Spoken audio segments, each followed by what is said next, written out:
রমজানকে কেন্দ্র করে মাদারীপুরে চাহিদা বেড়েছে তরমুজ, আনারস সহ মৌসুমি ফলের। ভোরের আলো ফোটার সঙ্গে সঙ্গে মোস্তফাপুর পাইকারি আড়তে ফলের জমজমাট কেনাবেচা। এই মুহূর্তে সেখানে আছেন রিপোর্টার সঞ্জয় কর্মকার অভিজিৎ। সরাসরি যাচ্ছি তার কাছে।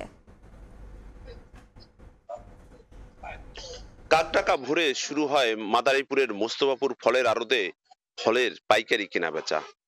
এই পাইকারি ফল কিনতে দূর দূরান্তের পাইকাররা এখানে ভিড় করেন এবং এখান থেকে ফল কিনে নিয়ে স্থানীয় হাট বাজারে তারা বিক্রি করে থাকেন। এটি আসলে জেলার সবচেয়ে বড় পাইকারি ফলের আড়ত। এখানে মৌসুমী ফল পাওয়া যায়। এরই মধ্যে ফ্রুট, তরমুজ, আনারস সহ বিভিন্ন ধরনের যে মৌসুমী ফল রয়েছে সেই ফল এরই মধ্যে আড়তে আসতে শুরু করেছেন এবং দূর দূরান্তের পাইকাররা এখান থেকে এই ফলগুলো পাইকারি কিনে নিয়ে গ্রাম পর্যায়ে যে হাট বাজার রয়েছে সেই খুচরা হাট বাজারে বিক্রি করে থাকেন তারা।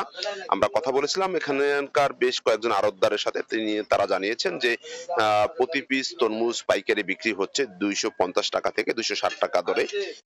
আনারসের পিস বিক্রি হচ্ছে 15 থেকে 20 টাকা পিস। এছাড়া ফ্রুট 50 থেকে 60 টাকায় বিক্রি হচ্ছে। এছাড়া অন্যান্য যে ফল রয়েছে সেটি তারা বলছেন যে বর্তমান যে বাজার সেই বাজারের আসলে দাম তেমন ঊর্ধ্বগতি নয়। যারা ক্রেতা রয়েছেন, ক্রেতা সাধারণ রয়েছে, তাদের হাতে নাগালে রয়েছে এই দাম। যেহেতু রমজান মাস চলছে, সেই রমজান মাস উপলক্ষে এই যে মৌসুমী ফল, এই ফলগুলোর চাহিদা একটু বেড়ে চলছে। এছাড়া অন্যান্য ফলও কিন্তু সরবরাহ আড়তে বেশ বেড়েছে বলে আমাদেরকে এখানকার যে আড়তদার রয়েছে তারা আমাদেরকে যা জানিয়েছেন। আহ এটি হচ্ছে ঢাকা বরিশাল মহাসড়কের কোল ঘেঁষে গড়ে ওঠা এই মোস্তফাপুর ফলের পাইকারি আড়ত।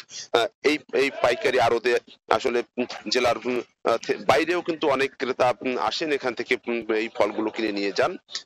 এটি বেশ জমজমাট হওয়ায় যেহেতু যাতায়াতের সুবিধা রয়েছে, অর্থাৎ কোনো ভোগান্তি নেই, মহাসড়কের পাশে কোল ঘেঁষে গড়ে ওঠা, যার ফলে দূর দূরান্তের পাইকাররা স্বাচ্ছন্দ্যে এখানে এই পাইকারি ফল কেনাবেচা করে থাকেন এবং এখানকার যে সাধারণ ক্রেতা রয়েছেন তারাও কিন্তু স্বাচ্ছন্দ্য বোধ করেন।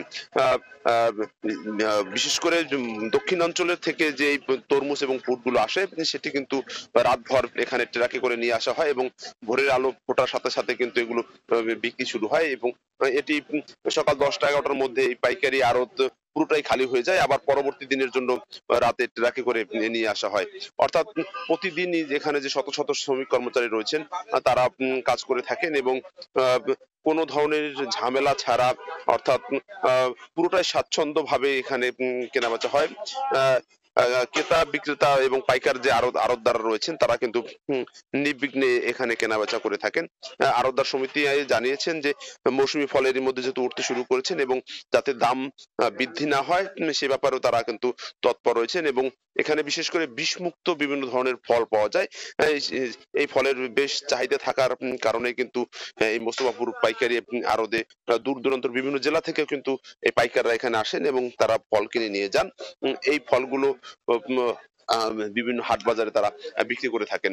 এখানে যে আড়ত সমিতি রয়েছেন তারা বারবারই বলেছেন যে ভোরের আলো ফোটার সাথে সাথে যেহেতু কেনাবেচা শুরু হয় এবং মহাসড়কের পাশে, সেক্ষেত্রে যদি একটি ট্রাফিক ব্যবস্থা রাখা হয় তাহলে দুর্ঘটনার যে আশঙ্কা থাকে সেটি কিন্তু অনেকটা কমে আসবে বলে তারা কিন্তু প্রত্যাশা করছেন এবং প্রশাসনের কাছে একটি ট্রাফিক ব্যবস্থার জোর দাবি জানিয়েছেন এখানকার যে আড়তদার সমিতি রয়েছেন সেই আড়তদার সমিতির পক্ষ থেকে।